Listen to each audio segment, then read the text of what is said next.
Assalamu alaikum and a very good morning, my dear students. Today in this video I'm going to explain the very first chapter of the supplementary reader for class 7. So let's get started. Chapter 1, The Tiny Teacher. एक छोटा सा नन्हा सा उस्ताद और अध्यापक. Name the smallest insect you have seen and the wisest.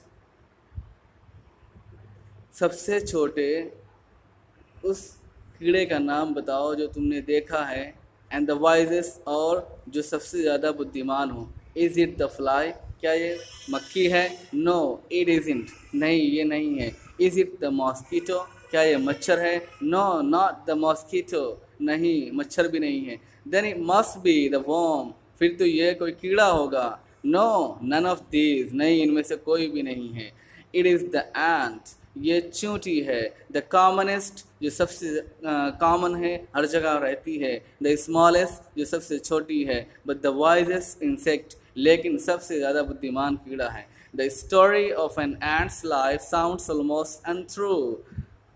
चींटी की ज़िंदगी की कहानी लगभग झूठी लगती है. Sounds almost untrue, untrue means झूठी और साउंड्स मतलब लगना.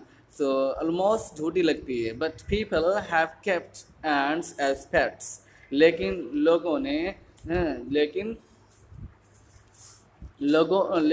ने चींटियों को पाल रखा है. And have watched their daily behavior closely.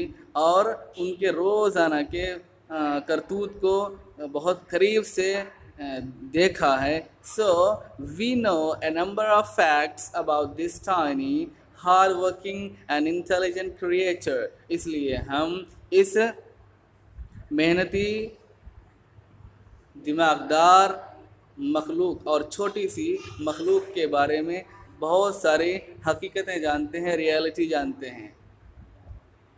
An ant uses its feelers or antenna to talk to other ants by passing messages through them. एक चींटी अपने सूंड को और अपनी मोछों को दूसरी चींटियों से बात करने के लिए यूज़ करती है. और उनके थ्रू मैसेज को पहुंचा करके. Watch a row of ants moving up और डाउन द वॉल. आप ऊपर नीचे, दीवार के ऊपर नीचे चलने वाली चींटियों की कतार को, लाइन को देखिए. Each ant greets all the others coming from the opposite direction from by touching their feelers. कि हर चींटी दूसरी दिशा से आने वाली चींटियों को उनके मोचों को टच करके सलाम करती हैं और उनको ग्रीटिंग करती हैं. There are many kinds of ants. बहुत प्रकार की चींटियाँ होती हैं. The commonest among them are the black और रेड वंस. उनमें सबसे ज़्यादा पाई जाने वाली चींटी काली वाली और लाल वाली है. We have seen them since we were children. हम उन्हें उस टाइम से देख रहे हैं जब से हम बच्चे थे, यानी हम उन्हें बचपने से देख रहे हैं. But haven't paid enough attention to them. लेकिन हमने उनकी तरफ बहुत ज़्यादा तवज्जो नहीं दी, ध्यान नहीं दिया. Where do they live? वो कहाँ रहती हैं? In their comfortable homes called nests or ant hills.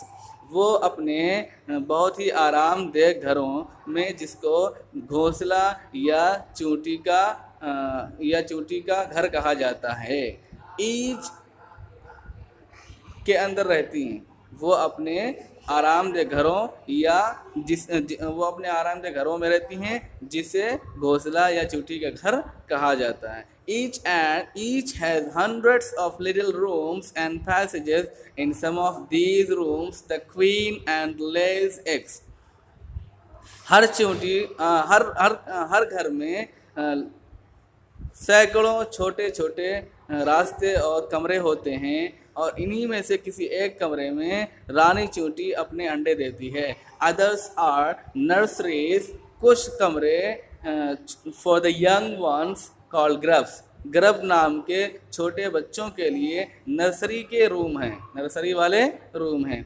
Workers have their reserved quarters, काम करने वाले चोटियों के अपने अलग क्वार्टर होते हैं, उनका रिजर्व होता है, क्वार्टर मतलब उनके लिए अलग होता है। They spend most of their times searching for food, वे अपने ज़्यादातर टाइम खाना की तलाश में बिताती हैं। Some rooms serve as store houses for this food, कुछ कमरे उस खाने के लिए स्टोर और गोदाम का काम करते हैं, गोदाम का काम करते हैं, स्टोर रूम का काम करते हैं, गोदाम का काम करते हैं। सोल्जर्स हैव सेपरेट बैरक्स, सिपाहियों के अलग कमरे होते हैं, सेपरेट बैरक्स अलग कमरे होते हैं। No worker has ever try to live in a soldier's house, कोई काम करने वाले चोटी कभी सिपाही चोटी के घर में रहने की कोशिश नहीं करती। No soldier has ever gone out searching for food, कोई सिपाही कभी खाने की तलाश में नहीं जाता। नो वर्कर और सोल्जर और cleaner has ever harmed a grub, कोई काम करने वाली, कोई सिपाही चोटी, कोई सफाई करने वाले चोटी ने कभी भी छोटे बच्चों को नुकसान नहीं पहुंचाती हैं। So you see an ant's life is very peaceful, तो तुम देख रहे हो कि एक चींटी की ज़िंदगी बहुत ही सुकून वाली होती है और बहुत ही आरामदायक होती है, शांतिपूर्वक होती है।